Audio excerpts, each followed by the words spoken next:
সাল 2002। এক অদ্ভুত উন্মাদনা ছড়িয়ে পড়েছে পারপাটনা গ্রামে। দূর দূরান্ত থেকে ছুটে আসছে হাজারো মানুষ। উদ্দেশ্য একটাই, মাটি খাওয়া। হ্যাঁ, ঠিকই শুনছেন, মাটি। কারণ জনশ্রুতি অনুযায়ী গ্রামটির এক খেজুর গাছের গোড়ার মাটি খেলেই নাকি সেরে যায় যে কোনো কঠিন অসুখ। কেউ বলছে এটি এক আশ্চর্য আশীর্বাদ, আবার কেউ একে দেখছে নিছকই কুসংস্কার হিসেবে। কিন্তু দিন যত গড়াচ্ছে ততই বাড়ছে রহস্যের ঘনঘটা। কৌতূহলী জনতার ভিড় ক্রমশ দীর্ঘ থেকে দীর্ঘতর হচ্ছে। এটা কি সত্যিই কোনো অলৌকিক ঘটনা ছিল, নাকি শুধুই মানুষের বিশ্বাসের খেলা? উত্তর খুঁজতে আমাদের যাত্রা হোক সেই রহস্যময় গ্রামের দিকে।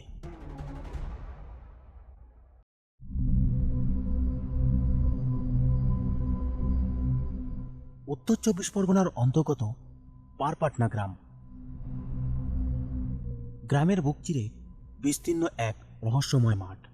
তার মাঝখানে নিভৃত একাকিত্বে দাঁড়িয়ে আছে ছোট্ট একটি মন্দির। সবুজ শস্য ক্ষেতের মাঝে লুকিয়ে থাকা এই মন্দিরটি দিনভর তালাবন্ধই থাকে, যেন কোনো এক অজানা শক্তির বাঁধনে রুদ্র তার দ্বার। বছরের বিশেষ দিন ছাড়া নির্দিষ্ট কোনো ভক্ত নেই। শুধু গ্রামের এক বৃদ্ধ পূজারী গোপাল মহারাজ প্রতিদিন আসেন, নিঃশব্দে পুজো অর্চনা সারেন। মন্দিরের ভেতরে দেবী দুর্গার 10 অবতারের মূর্তি পুজো করা হয়। চারিদিকে রাস্তা থাকলেও দুদিকের পথ আজও অসম্পূর্ণ। অন্য দুদিকে ইটের ভাঙা রাস্তা, যেখানে সময়ের ক্ষত স্পষ্ট। পথ জুড়ে ছড়িয়ে থাকা গর্তগুলি যেন সাক্ষী দেয় এক বিস্মিত অধ্যায়ের। দূরে দেখা যায় কয়েকটি বাড়িঘর। সেখানে গ্রামের জীবনধারা বয়ে চলে আপন ছন্দে। দিনের বেলা এখানে এক অদ্ভুত নিস্তব্ধতা বিরাজ করে। বাতাসের দোলায় ক্ষেতের ফসল দুলে ওঠে যেন কোনো এক গুপ্ত সঙ্গীতের মতন।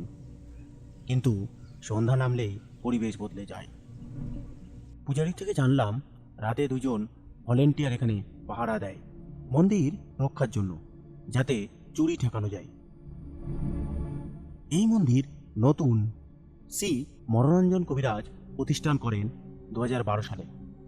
তবু তার চারপাশে জড়িয়ে আছে পুরনো দিনের সেই চাপা গুঞ্জন, এক অনির্বচনীয় নিরাপত্তা, এক অলৌকিক রহস্য। 2002 সালে এই জায়গায় এক সময় ভরে গিয়েছিল মানুষের ভিড়। অসংখ্য মানুষ ছুটে এসেছিল এখানে এক আশ্চর্য কারণে, মাটি খাওয়ার জন্য। গল্প বলে এখানকার মাটিতে ছিল কোনো এক অদ্ভুত ক্ষমতা, যেই তাতে মুখ দিত কঠিন রোগ থেকে মুক্তি পেত। কিন্তু সময় বদলেছে, এখন আর সেই ভিড় নেই, নেই আগের মতন উন্মাদনা।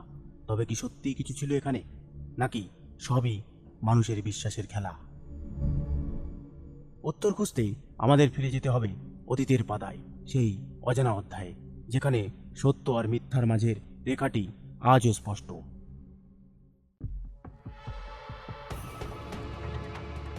কবির ঘোষের বই অলৌকিক নয় লৌকিকে উল্লেখিত খেজুরতলা মন্দিরের ঘটনা অনুসন্ধান করতে গিয়ে লেখক নিজেই হাজির হয়েছিলেন ঘটনাস্থলে খোঁজ খবরের সঙ্গে। তার সঙ্গে ছিলেন বেলঘরিয়ার আশিস মণ্ডল, যিনি শৈশব থেকে তোতলা। লেখক লক্ষ্য করেন হাজার হাজার মানুষ এই মন্দিরের দিকে ছুটে আসছে, কেউ ভ্যানে, কেউ অটোতে, আবার কেউ পায়ে হেঁটে। পঙ্গু ও সাহিত্য রোগীর সংখ্যা বিশেষভাবে উল্লেখযোগ্য।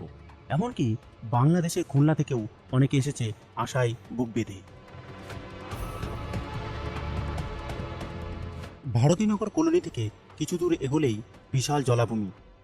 সেটি পার হতে নৌকা ও সাঁকোর ব্যবস্থা রয়েছে, যার জন্য নামমাত্র মূল্য রাখা হয়।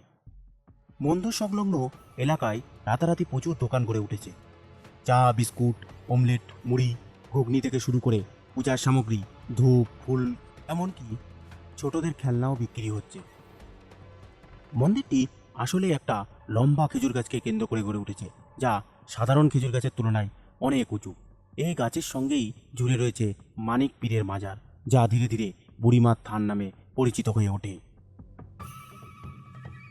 ঘটনার সূত্রপাত হয় বোজেন ব্রহ্মচারী নামে এক ব্যক্তি দাবি করেন 8ই জ্যৈষ্ঠ দুপুরবেলা ডিমের ঝুড়ি নিয়ে যাওয়ার সময় প্রচণ্ড পেটে ব্যথা অনুভব করেন।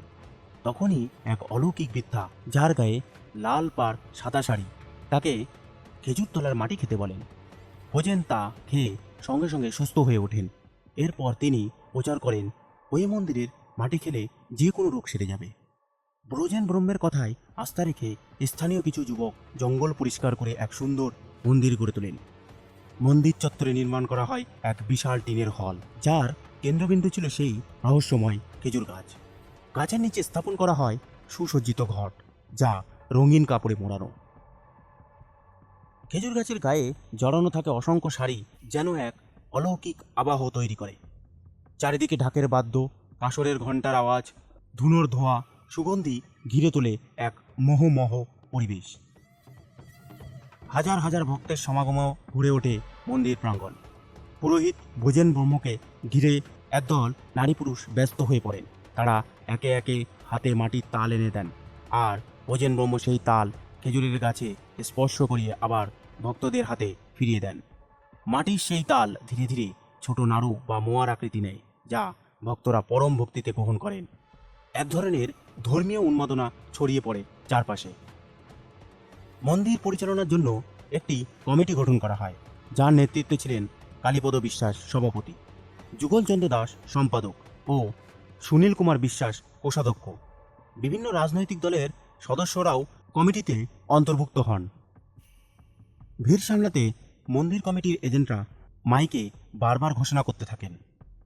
ক্রমে ভক্ত সংখ্যা এতটাই বৃদ্ধি পায় যে প্রতিদিন প্রায় 30 থেকে 40 হাজার মানুষ মন্দিরে আসতে শুরু করেন। বিশেষ দিনে সেই সংখ্যাটা 80,000 ছাড়িয়ে যান। এর ফলে মন্দিরের আয় বৃদ্ধি পায়। প্রতিদিন প্রায় 2 লাখ টাকা প্রণামী ওঠে, যা রাস্তা নির্মাণ ও ভক্তদের সুবিধার জন্য ব্যবহারের দাবি করা হয়। কিন্তু সময়ের সঙ্গে সঙ্গে তহবিল ব্যবস্থাপনা নিয়ে প্রশ্ন ওঠে। বিশেষ করে ব্যাংকে টাকা জমা রাখা নিয়ে কমিটির সদস্যরা সুস্পষ্ট কোনো উত্তর দিতে পারেননি। এ নিয়ে স্বয়ং ভোজন ব্রহ্ম ক্ষোভ প্রকাশ করেন। তিনি অভিযোগ করেন, প্রণামী থেকে শুরু করে মন্দির সংলগ্ন ছবি, সাঁকো, নৌকা সব কিছুর আয় মন্দির কমিটি নিয়ন্ত্রণ করেন। অথচ আমাকে মাসে 1,500 টাকা বেতন দেয়। দিনরাত পরিশ্রম করিয়ে নিচ্ছে, অথচ ঠকিয়ে যাচ্ছে। ভোজন ব্রহ্মের এই অভিযোগের উত্তরে মন্দির কমিটি পাল্টা মন্তব্য করেন। রাবণ নারী লোভে সোনার লঙ্কা ছাড়খাড় করে দিলেন, ব্রজেন ব্রহ্মাকে মা দুর্গা দেখা দিলেন। এরপর লোকটা রাবণের মতন লোভী হয়ে উঠেছে। মন্দির কমিটির কথায় কিছু বদ মতলবের লোক বুড়িমাকে বনবিবি বলে চালাতে চাইছে। বুড়িমা আসলে মা দুর্গা। পার পাটনার চাষি লক্ষণ দাস এক রাতে জমিতে জলসেচ দিতে গিয়ে দেখেন এক অপূর্ব সুন্দরী বৃদ্ধা বিশাল এক বাঘের পিঠে চড়ে ঘুরে বেড়াচ্ছেন।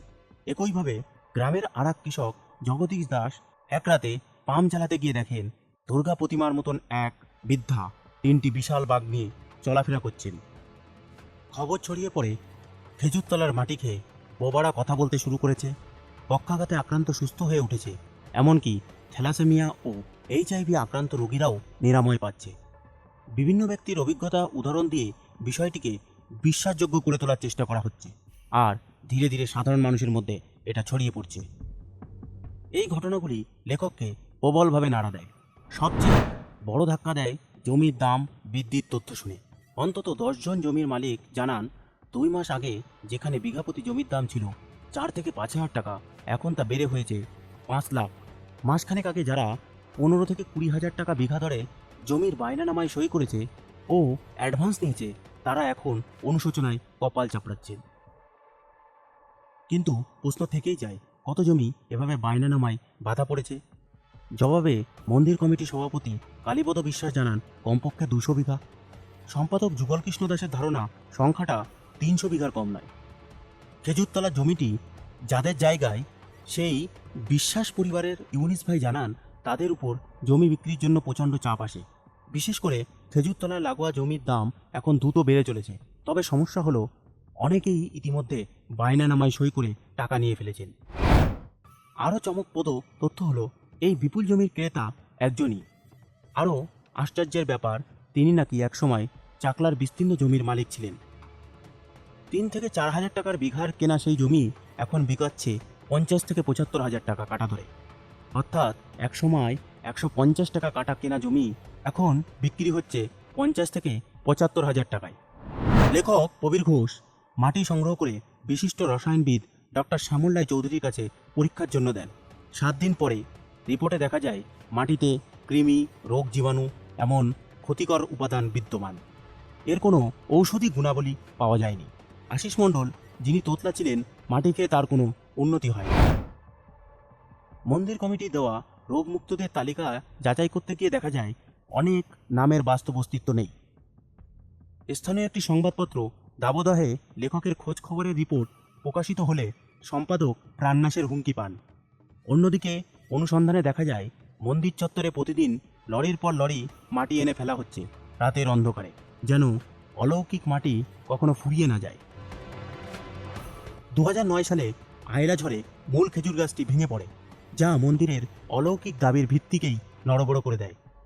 বর্তমানে পাশের আরেকটি গাছকে পুজো করা হয়, তবে আগের মতন ভিড় আর নেই।